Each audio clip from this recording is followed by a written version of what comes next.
Progressive football ইউনিটের উদ্যোগে 8 দলীয় নকআউট ফুটবল টুর্নামেন্টের প্রথম সেমিফাইনাল মাঠে নেমেছে জলপাইগুড়ি পুলিশ বনাম দার্জিলিং পুলিশ। খেলায় দুই দলে টানটান উত্তেজনায় হাড্ডাহাড্ডি খেলায় জলপাইগুড়ি পুলিশ 2-1 গোলে জয়ী হয়।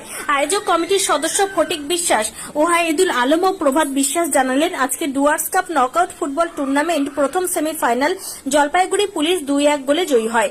আগামী 6 সেপ্টেম্বর শুক্রবার আমাদের ফুটবল টুর্নামেন্টের দ্বিতীয় সেমিফাইনাল যে দলটির দুটি মাঠে নামছে, একদিকে শিলিগুড়ি পুলিশ কমিশনারেট ও জলপাইগুড়ি আম পুলিশ ডাবগ্রাম।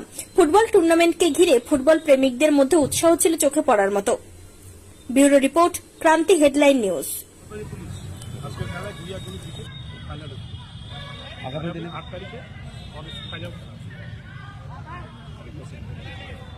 আরেকটা সেমিফাইনাল আছে 6 তারিখ শুক্রবার, সেটাতে খেলবে police commissionerate versus arm police Siliguri.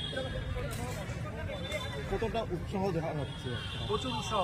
আমাদের ক্রান্তি তো বরাবরই ফুটবল প্রেমী লোক, বরাবরই এটা অনেকদিন থেকেই।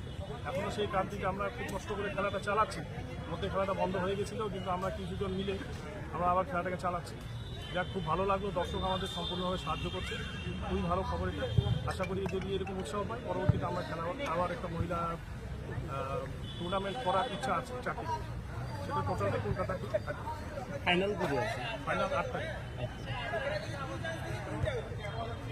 কিছু বলবো?